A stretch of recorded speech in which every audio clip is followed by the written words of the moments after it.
A fresh opportunity came, now, for Temudjin to strike an enemy and strengthen himself at the same time.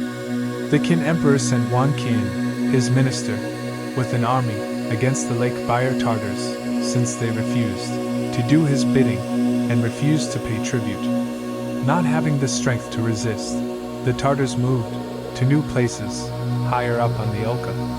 Temudjin acted in a double manner. On one hand, he seemed to help the Qin sovereign and presented his actions to the Golden Khan's minister in that way. Meanwhile, when assembling his closest men, he said, "Those Buyur men killed my father and my uncle. Now is the time to attack them, not to help the Qin sovereign, but to avenge our own people." To Togrul, he sent, in great haste, this message: "The Golden Khan is pursuing the Lake Buyur Tartars. Those men are thy enemies, and mine, so do thou help me, my father." Togrul came quickly with aid.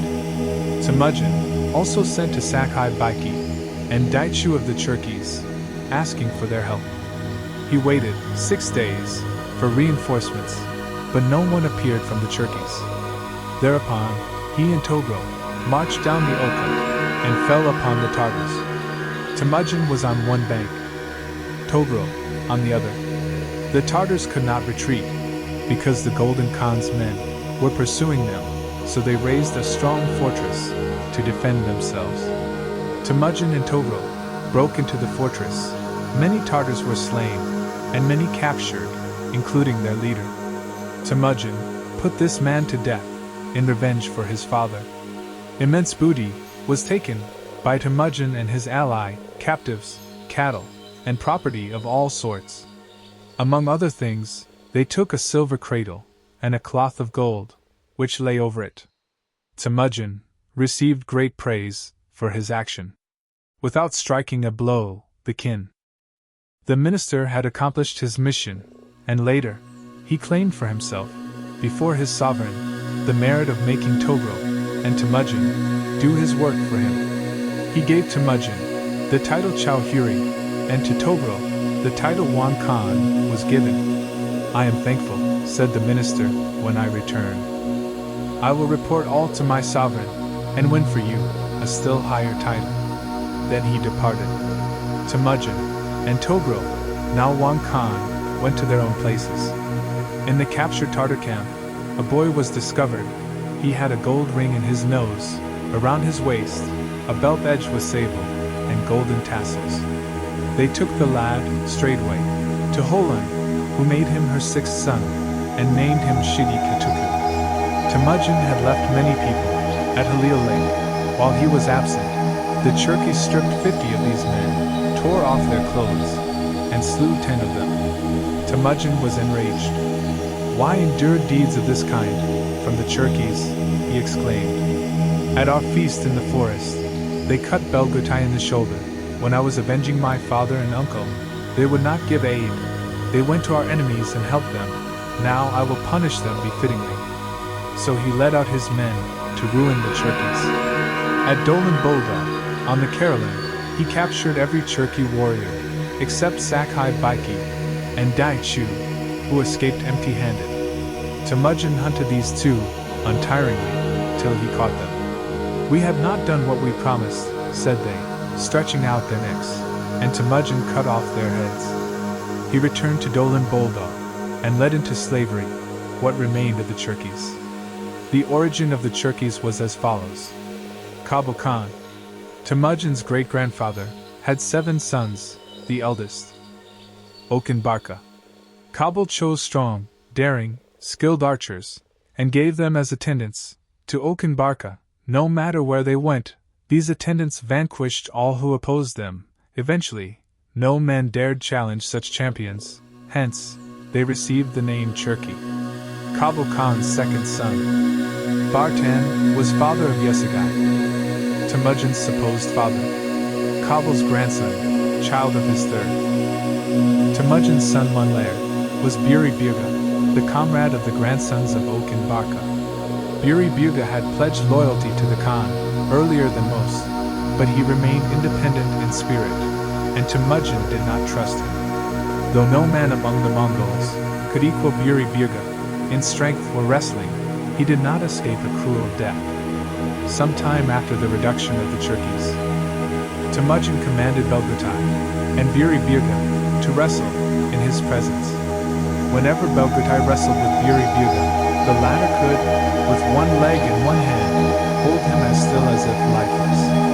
This time, Buri Birga feigned defeat and fell with his face to the earth under Belgutai, who, having him down, looked toward Temudjin for direction. Temudjin bit his lower lip. Belgutai knew what this sign meant, and putting his knee to the spine of Buri Birga, seized his neck with both hands and broke his backbone. I could not lose in this struggle, said the dying Buri Birga, but fearing the Khan. I feigned defeat, and then yielded, and now thou hast taken my life from me. At this time, Toligitu, a man of the Jalairs, who had 3 sons, commanded the eldest, Gunua, with his 2 sons, Mukulai and Birga, to go to Temudjin and say, These sons of mine will serve thee forever. If they leave thy doors, draw from their legs all the sinews, then cut their hearts, and also their livers. Then Toligitu commanded Chilon, his second son, to present himself, with Tunj and Hashi, his own 2 sons, and speak as follows. Let these my sons guard thy golden doors carefully. If they fail, take their lives from them.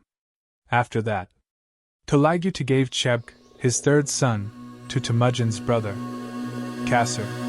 Chebk had found in the camp of the Cherki a boy named Boral, whom he gave to Holan. Holan, having placed the 4 boys, Koichu, Kokochu, Shigi Kituku, and Boral, with her own children, watched over them with her eyes, during daylight, and listened with her ears, in the night time. Thus did she rear them. Who was Togrul, of the Karaites, known better as Wang Khan? This is a question of deep interest in the history of the Mongols, for this man had great dealings with Temudjin, and much to do also with Yesagai, Temudjin's father, Markuz, Bayrak. Togrul's grandfather, who ruled in his day, was captured by Naur, a Tartar chieftain, and sent to the Qin emperor, who had him nailed to a wooden ass, and then chopped into pieces. His widow resolved to take vengeance on Naur for this dreadful death of her husband. She set out, some time later, to give a feigned homage to Naur, and to marry him, if possible, as was stated, in confidence, by some of her servitors.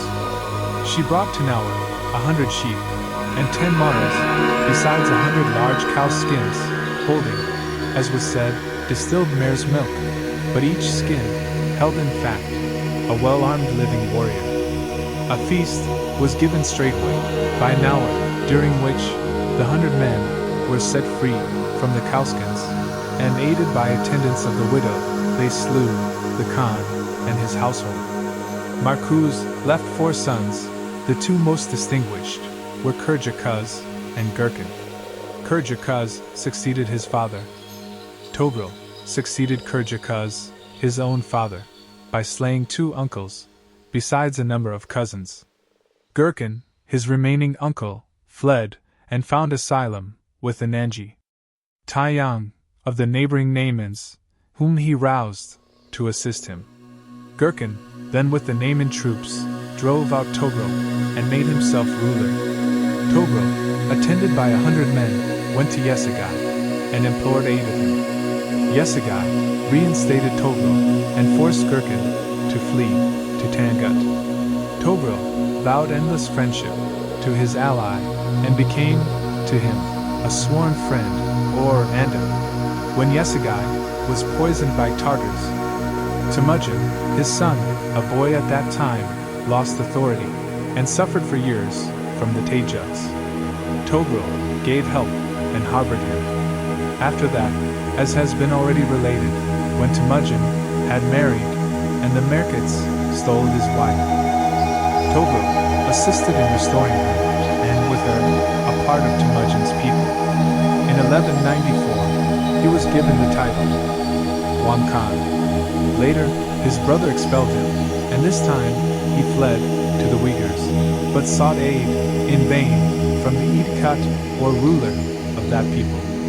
He led a wretched life, for some time, without resource or property, and lived, as is stated, on milk from a small herd of goats, his sole sustenance.